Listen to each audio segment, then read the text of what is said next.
여러분 안녕하십니까? 전기신경치료학회입니다. 지금 현재 어깨 때문에 수술을 할 것이냐 말 것이냐를 심각하게 고민하시는 분들을 위해서 이 영상을 준비했습니다. 요즘 어깨 수술을 하고 내원하시는 환자분들이 제법 많습니다. 그분들은요, 한결같이 수술만 하면 다 끝나는 줄 알고 계시더라고요. 팔도 건강하게 쓰고 일상생활도 제대로 잘하고 그런 거겠죠. 그런데 수술 후에 몇 개월이 지났는데도 어깨에 통증이 있고 관절이 굳어서 일상생활이 힘들다고 호소하십니다. 계속 통증이나 관절에 굳음이 있다 보니 해당 담당 수술 전문의에게 물어본답니다. 아니, 그 수술을 했는데 왜 이렇게 아파요? 낫지도 않고 밤에 잠도 못 자요 라고 얘기를 하시겠죠. 그러면 그 전문의께서 사진을 찍어 본답니다. 대부분의 주치의는 수술 전 사진과 수술 후 사진을 비교하면서 수술은 참 잘 됐는데 일단 한 몇 개월만 더 지켜봅시다 라고 말씀을 하시는 모양입니다. 내원하신 환자분들 중 가장 많이 하는 말이 바로 이 말이기 때문에 여러분들께 말씀드리는 겁니다. 여러분 중에서도 아마 이 말을 들은 분들이 있을 거예요. 저는 그런 분들에게 한 1년 정도는 지나야 됩니다 라고 말씀을 드려요. 이때 환자분들이 굉장히 많이 놀라시죠. 안타까운 일이지만 이게 현실입니다. 이럴 거면 내가 수술을 왜 해? 라는 듯이 속상해하는 환자분들도 계시죠. 그렇다면 수술을 하고 났는데도 불구하고 계속 아프고 불편한 게 수술 집도의가 수술을 잘못한 걸까요? 그건 또 아닙니다. 힘줄 봉합술을 했기 때문에 수술 전 사진과 수술 후 사진은 명확히 다릅니다. 꼬매놨는데 당연히 다르죠. 문제는 힘줄 봉합을 잘했다면 당연히 건강하게 아프지 않고 생활할 것이라는 착각을 여러분들이 하시는 겁니다. 힘줄 봉합 수술과 여러분들이 아프지 않고 건강하게 사는 것과는 전혀 다른 기전이라는 것을 말씀드리고 싶네요. 통증의 원인은 여러 가지입니다. 그중 힘줄 파열이라는 증상이 있을 뿐입니다. A부터 Z까지 통증의 여러 가지 원인이 있는데 그 중에 한 중요한 원인이 힘줄 파열이라는 거예요.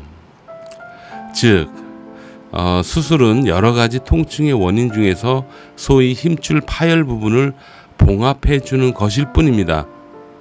봉합만 하면 여러 가지 통증의 원인이 사라질까요? 그렇지 않습니다. 근육통도 계속 있고 특히나 관절이 굳으면 더 아픈데요. 이 통증과 관절 강직은 서로 악순환의 연결고리에 있는 아주 중요한 원인입니다. 아프면 못 움직이고 못 움직이니까 더 굳고 또 굳으니까 더 아파지고 하는 그런 악순환이 되죠. 그 외에도 여러 가지인데 그 중에서 중요한 원인인 힘줄 봉합만 해결된 것, 이게 바로 수술이라는 말이 됩니다.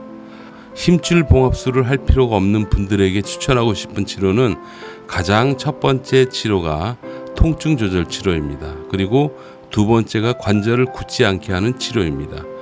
이 두 가지만 제대로 치료했다면 수술을 해야 되나 말아야 되나 아리까리한 환자분들 중에서 수술을 하시는 경우가 많거든요. 그런데 굳이 수술까지 할 필요가 없는 환자분들이 굉장히 많아요. 왜냐하면 파열 정도는 심하지 않은데 너무 아프고 또 관절이 강직이 되어 일상생활에 심각한 지장을 받는 경우라면 수술을 할 수밖에 없습니다. 반대로 파열 정도가 심하지 않은데 아픈 게 사라지고 관절도 부드럽다면 일상생활에 지장이 없겠죠. 그러면 수술 안 해도 되는 거예요. 다음으로 수술을 먼저 해야지만 되는 경우도 있습니다. 파열의 정도가 심하고 완전 파열이 될 가능성이 있는 경우입니다. 파열의 정도는 4가지로 분류를 하는데 첫 번째가 힘줄의 두께가 얇아지는 경우입니다. 마치 대패질을 하면 두께가 얇아지는 것과 동일합니다. 두 번째는 이게 정도가 점점 더 심해지면서 부분적인 완전 파열이 일어나는 겁니다. 이게 바로 소파열이라고 하는 겁니다.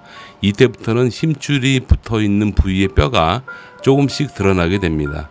세 번째로는 좀 더 넓게 완전 파열이 되는 겁니다. 이것을 중파열이라고 하고요. 네 번째로는 힘줄이 완전히 떨어져 나간 완전 파열입니다. 이를 대파열이라고 하죠. 대다수의 수술 전문의들은 사진상 소파열 정도만 수술을 권하시는 것으로 저는 알고 있습니다. 그러나 일부 수술 전문의 선생님들은 중파열 이상에서 수술을 추천하는 것으로 알고 있습니다. 이렇듯 수술이 가장 좋은 처치법이라고 확신하고 수술했다고 칩시다. 이때부터가 매우 중요한데, 어깨 관절이 굳지 않도록 그리고 통증을 해결해 줄 수 있는 전문적인 재활치료를 받아야 됩니다. 그렇지 않고 통증을 여전히 느끼거나 관절이 굳어버리게 되면 결국 여러분들은 1년 이상을 고생해야 되는 것입니다. 수술하고 난 뒤 왜 계속 아프고 관절도 굳고 하는지 조금이라도 이해가 되셨으면 그런 바람이 좀 드네요. 수술 후 통증은 어쩔 수 없어요. 그래서 수술 후에도 고생을 하기 때문에 가능하면 수술을 권하지 않습니다. 수술은 소파열 이상일 경우 믿을 만한 주치의와 상의해서 결정하십시오. 유명한 병원이 좋은 병원이 아닙니다. 신중에 신중을 기할 수 있는 선생님이 가장 좋은 선생님입니다. 왜 신중을 기하기를 추천하냐면 수술 유무를 비교적 합리적으로 판단할 수 있는 선생님이기 때문입니다. 혹은 파열의 정도가 심해서 통증 때문에 고생하다가 수술이 아닌 비수술로 통증이 완전히 해결된 경우가 있습니다. 그렇다면 이렇게 완전히 해결된 분은 완치가 된 걸까요? 또 그렇지는 않습니다. 본인은 통증을 못 느끼고 건강하다고 느끼지만 사진을 찍어보면 파열 정도가 더 심해진 사례도 의외로 많습니다. 힘줄이 완전히 파열되면 어깨를 사용하는데 약간의 제한이 있기 때문에 가능하면 통증이 없더라도 파열이 진행형이고 소파열 이상일 경우에는 수술을 하는 편이 더 낫습니다. 그래서 이것을 신중하게 판단하여 가장 좋은 방법을 제시해 줄 수 있는 선생님을 만나는 것이 바로 여러분들의 복입니다. 참 복잡하죠? 그래서 간단히 정리를 해봅니다. 가장 좋은 선택은 이렇습니다. 파열의 정도가 부분 파열, 부분 완전 파열 중에 소파열 정도라면 통증 치료와 강직 예방 치료 그리고 전문적인 운동 치료를 하시는 겁니다. 물론 주기적으로 힘줄 상태를 관찰 및 비교하셔야 돼요. 아프지 않아도 파열의 정도가 심해지는 경우가 있다고 제가 말씀드렸죠. 그건 관찰을 해야 됩니다. 자, 어떻습니까? 수술하셨나요? 한 1년 정도만 고생하시면 대부분은 건강한 삶을 살아갈 수가 있습니다. 수술을 권유받으셨나요? 그렇다면 비수술 치료만 하는 정형외과 전문의를 만나서 다시 한번 상의를 하십시오. 이 선생님도 수술이 낫겠다고 판단을 하신다면 이것은 파열이 진행형이라는 의미이므로 수술을 하시는 것이 낫습니다. 물론 수술 후에는 매우 전문적인 재활치료를 해야 되겠죠. 재활치료에는 강력한 통증 조절 치료와 매우 안전한 운동 치료를 말하는 겁니다. 수술을 권유받지 않았는데 현재 아프고 힘드십니까? 그럼 추후에 수술 권유를 받을 수 있고요. 수술하기 싫다면 역시 좋은 재활치료를 할 수 있는 병원을 찾아서 치료를 잘 받으시기 바랍니다. 재활은 위에서 언급한 것처럼 강력한 통증 조절 치료와 전문적인 운동 치료를 잘 하는 병원입니다.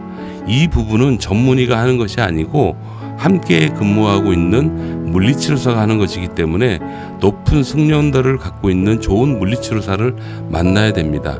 물론 주기적으로 어깨를 관찰할 수 있는 전문의도 만나야 되겠죠. 좋은 전문의, 좋은 물리치료사를 만난다는 것은 한마디로 여러분들의 큰 복이 될 것입니다.